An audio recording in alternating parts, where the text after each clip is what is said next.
தேனி மாவட்டம் சின்னமனூரில் 250 ஜோடி மாடுகள் கலந்து கொண்ட இரட்டை மாட்டு வண்டி எல்கை பந்தயம் நடைபெற்றது.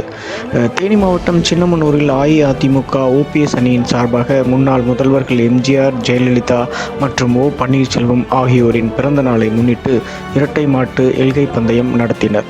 இந்த போட்டியை ஓ. பன்னீர்செல்வம் அவர்களின் மகனும் முன்னாள் தேனி நாடாளுமன்ற உறுப்பினருமான ஓ.பி. ரவீந்திரநாத் குமார் துவக்கி வைத்தார்.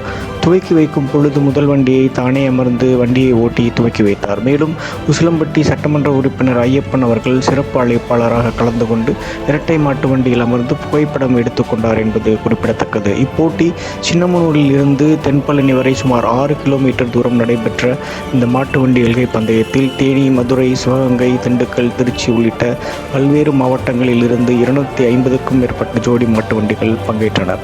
இந்த மாட்டு வண்டி பந்தயத்தில் தட்டான் சிட்டு, தேன் சிட்டு, பூஞ்சிட்டு, நடுமாடு, கரிச்சான் மாடு, இளம் சிட்டு, பெரிய மாடு என 8 பிரிவுகளில் போட்டிகள் நடத்தப்பட்டன.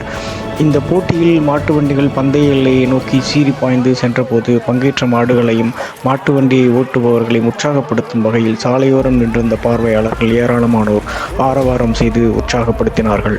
இந்த போட்டியில் வெற்றி பெற்ற மாட்டின் உரிமையாளர்களுக்கு முதல் பரிசாக 50,000 ரூபாயும், இரண்டாவது பரிசாக 40,000 ரூபாயும், மூணாவது பரிசாக 30,000 ரூபாயும் ரொக்கப்பணம் மற்றும் கோப்பையினை பரிசாக வழங்கினார்கள்.